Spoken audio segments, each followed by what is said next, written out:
Lebanon by Kyra, Noor, and Jawad. Introduction. In this presentation, we're going to explore Lebanon by looking at its background, culture, and communication styles. Each of us focused on a different part to give a more complete picture. Noor will start by covering basic information about Lebanon, including its location, geography, and its economic and political situation.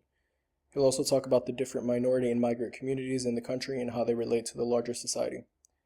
Jawad would then focus on communication within Lebanese culture, especially what is appropriate during first face-to-face interactions, like greetings and introductions. He'll also go over verbal communication norms, including language, communication styles, and common controversial topics. Finally, Kyra will look at communication from a more personal perspective. She'll explain what it might be like to live among people in Lebanon, how someone might be perceived, and how communication compares to geography. Lebanon is a small country in the Middle East located along the Mediterranean Sea. It sits between Syria to the north and east and Palestine to the south, which puts it in a pretty tense and strategic position. Its capital, Beirut, has historically been an important cultural and economic center in the region. Even though Lebanon is small, its geography is really diverse, with mountains, a narrow coastline, and the Bekaa Valley, which is one of its main agricultural areas. This mix of landscapes has shaped how people live and work there. Economic situation. Lebanon's economy has been struggling badly since around 2019, and it goes way beyond a typical recession. The currency collapsed, so the Lebanese pound lost most of its value, and everyday prices for things like food, gas, and electricity became extremely expensive. On top of that, banks limited people's access to their own money, which made a lot of families feel stuck and stressed financially. Before the crisis, the economy relied heavily on banking, tourism, and money sent home from Lebanese people living abroad. Over time, though, corruption, weak government decisions, and political instability built up and eventually led to the financial collapse the country is still dealing with today. Political system. Lebanon has a unique political system that is based on religious power sharing. Different leadership roles are assigned to different religious groups, with the president being a Maronite Christian, the Prime Minister a Sunni Muslim, and the Speaker of Parliament a Shia Muslim.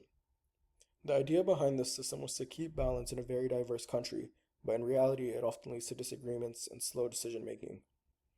Instead of working together effectively, political leaders are sometimes more focused on representing their own groups, which makes it harder to pass reforms or respond quickly to crises.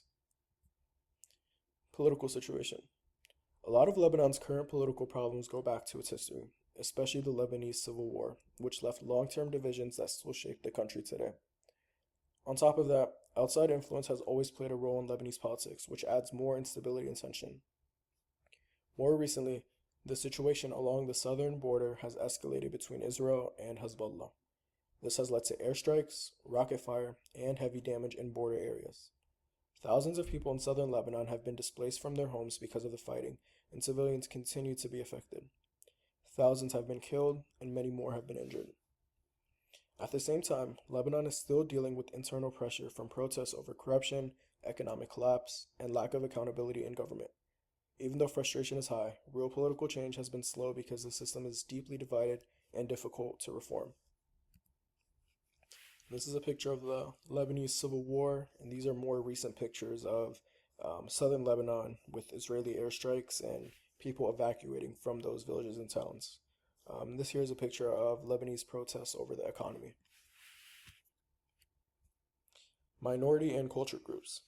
Lebanon doesn't really have a single dominant culture. Instead, it's made up of different religious groups like Sunni and Shia Muslims, Maronite and Orthodox Christians, and Druze.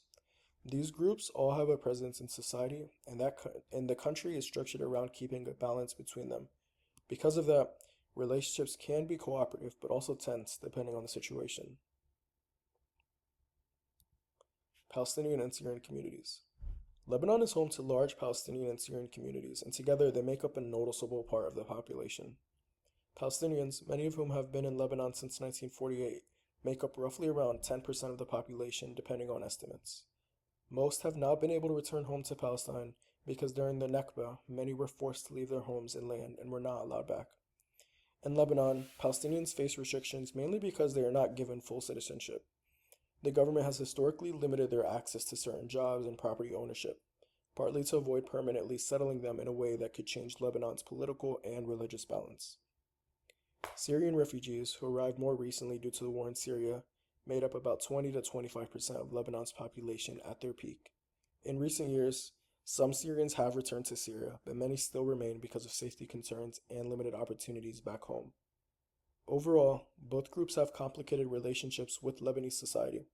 Palestinians have been there longer but are still restricted in many ways, while Syrians are newer and face pressure due to Lebanon's economic struggles and limited resources.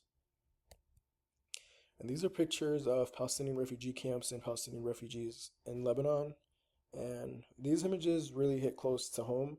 I'm Palestinian and I have family friends who went through this. Some still in Lebanon, others who made it here. And what really sticks with me is that these camps were never supposed to last. They were just meant to be temporary until people could go back to their homes in Palestine. And honestly, that's why many don't integrate into Lebanese society, not because they necessarily can't, but because they're holding on to that hope. They know that integrating could mean letting go of the dream, which is something that Israel wants. But every Palestinian, no matter where they are, dreams of returning. Many still have keys to their old homes. And it's heartbreaking because these conditions were never meant to be a life, they were meant to be temporary. And I really hope we'll see the day that return happens. And I hope that we do see it in our lifetime. This is the same condition for Syrians in Lebanon. So, like I said, similar refugee camps along the Syrian border.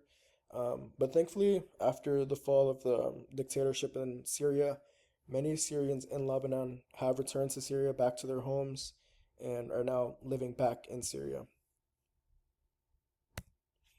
Overall relations. Lebanon society is shaped by its mix of religious groups, especially the balance between Muslim and Christian communities, which plays a big role in both politics and everyday life.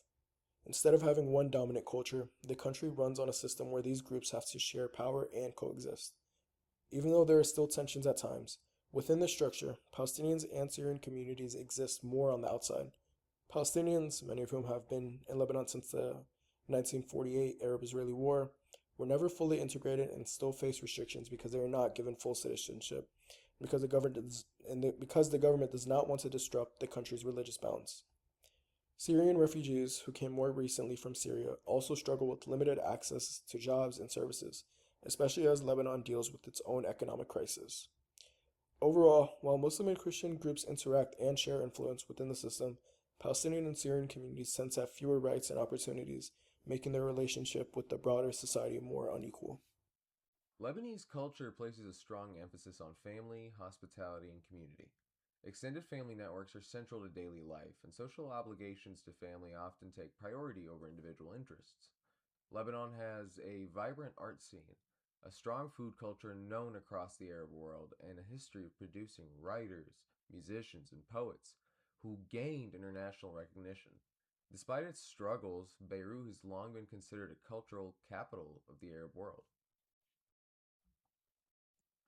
Lebanese cuisine is one of the most recognized in the world, with dishes like hummus, tabbouleh, kibbeh, and shawarma crossing into global mainstream food culture.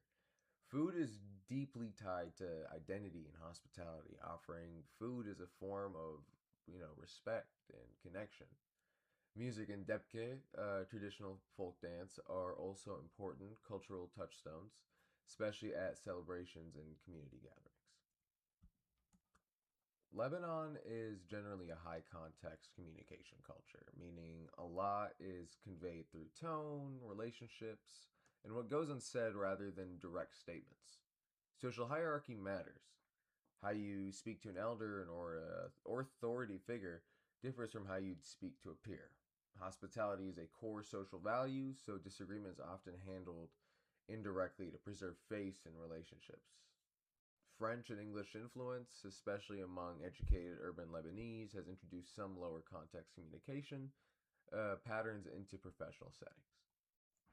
Arabic is the official language of Lebanon, but Lebanese people commonly code switch between Arabic, French, and English mid conversation, especially in Beirut. This reflects the country's colonial history and its elite private education system. Conversation topics that flow easily include food, family, travel, and Lebanese pride and culture and resilience. Topics to approach carefully include sectarian identity, regional politics, and anything touching on Hezbollah or U.S. Israel relations. Lebanese communication styles tend to be expressive and storytelling oriented. Humor, sarcasm, and hospitality all carry social weight. First meetings in Lebanon are formal and warm simultaneously. Handshakes are standard, and among people who know each other, cheek kisses, typically two or three, are common, regardless of gender in many social circles. Eye contact signals respect and engagement. Using titles and last names initially show courtesy. Refusing food or coffee when offered can come across as rude. Hospitality is a social obligation, not just a gesture. Punctuality is more relaxed than in American professional culture, reflecting a more polychronic approach to time.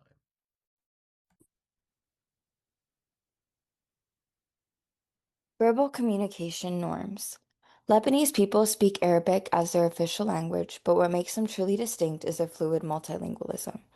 Most educated Lebanese switch seamlessly between Arabic, French, and English, sometimes within a single sentence, a practice local called a practice locals call Franca Barisi.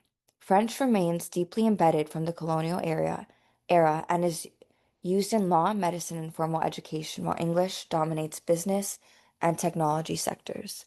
In terms of style, Lebanese communication is warm, animated, and deeply expressive. Conversations are passionate and dramatic, with frequent storytelling, humor, and visible emotion. Interrupting someone mid sentence is not considered rude. It signals engagement and enthusiasm. Relationships always come before business, small talk, personal questions about family, and genuine connection are always expected before any serious topic is raised.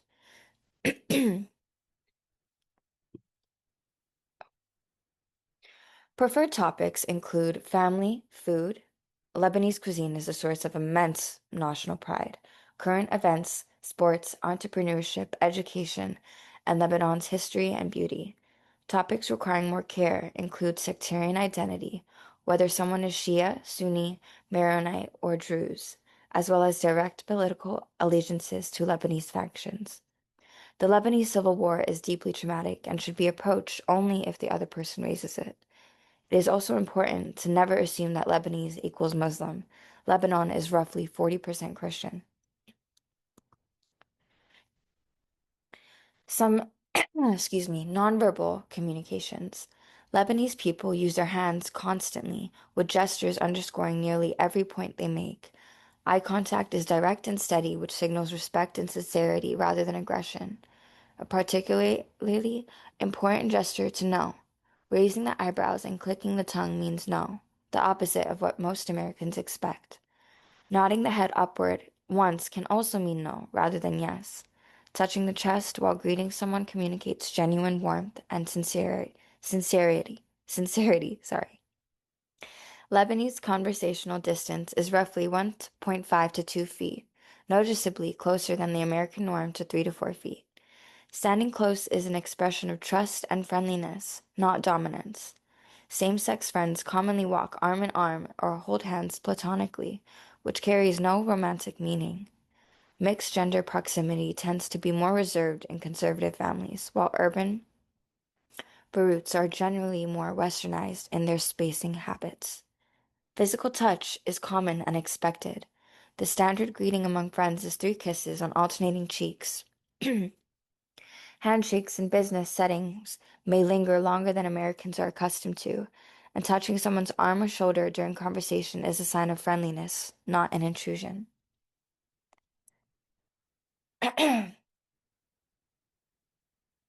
Time operates differently in Lebanese culture. Arriving 30 to 60 minutes late to social events is entirely normal and is informally known as Lebanese time. Meals and visits are long and unhurried, and rushing a guest is considered deeply impolite. Hospitality always takes precedence over the clock, so business meetings may also run well over the scheduled time. Lebanese speech is loud, energetic, and pitch varied by American standards. Volume is not a sign of anger, it signals enthusiasm and involvement. Stories are told with dramatic rises in pitch and tone, and laughter is hearty and frequent. Silence in a Lebanese conversation can actually signal discomfort or displeasure, which is nearly the reverse of how many Americans use quiet moments.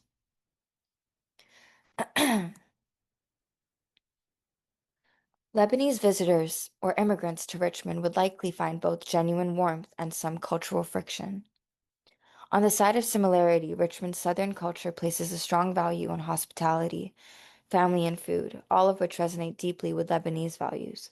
Both cultures bond over shared meals, take pride in their heritage, and center religious faith as a core part of community identity. Lebanese people's love of storytelling and expressive conversation would also find a comfortable home in a city with a rich and oral narrative tradition.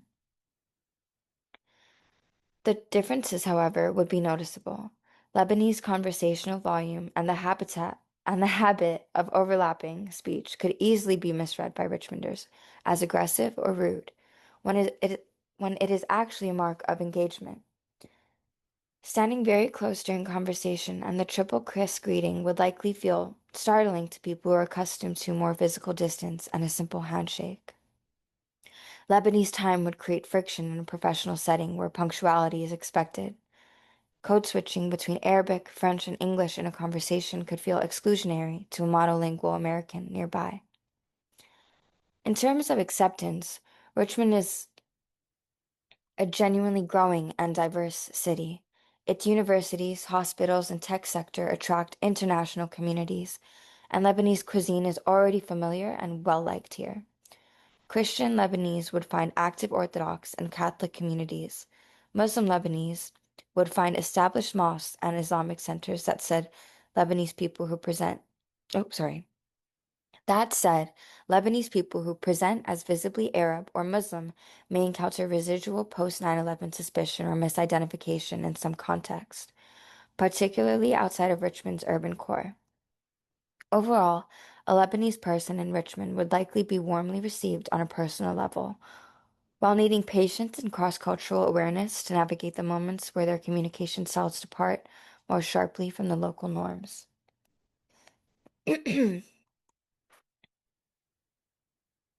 Some aspects of communication would resonate with familiarity, while others would present distinct differences. Excuse me. Similar to the US, Lebanese society values social interaction and expressiveness, particularly within circles of friends and family. Conversations tend to be warm, personal, and centered on relationships. However, communication in Lebanon can be characterized by more direct and emotionally charged, with individuals employing a greater range of tones, gestures, and facial expressions to convey their message. As outsiders, our reception would largely hinge on our demeanor and receptiveness to the local culture. Demonstrating respect and willingness to understand Lebanese customs would likely elicit a welcoming and friendly response. Conversely, appearing aloof or oblivious to social norms could lead to perceptions of rudeness or disinterest. Overall, first impressions would carry a significant weight.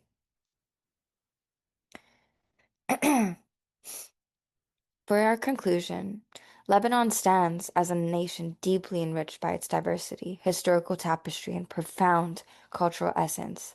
A multitude of elements ranging from its geographical features and political structures to its mosaic of communities collectively mold the nuances of daily life within its borders. An examination of communication patterns further illuminates the intricate ways in which culture shapes interpersonal interactions, encompassing language, behavior, and nonverbal cues. While certain aspects may resonate with familiarity, others present distinct contrast, underscoring the importance of recognizing and appreciating these differences. Ultimately, delving into the intricacies of Lebanon offers invaluable insights into the pervasive influence of culture on communication, highlighting how cultivating awareness of such disparities fosters enhanced understanding and meaningful connections among individuals. Thank you.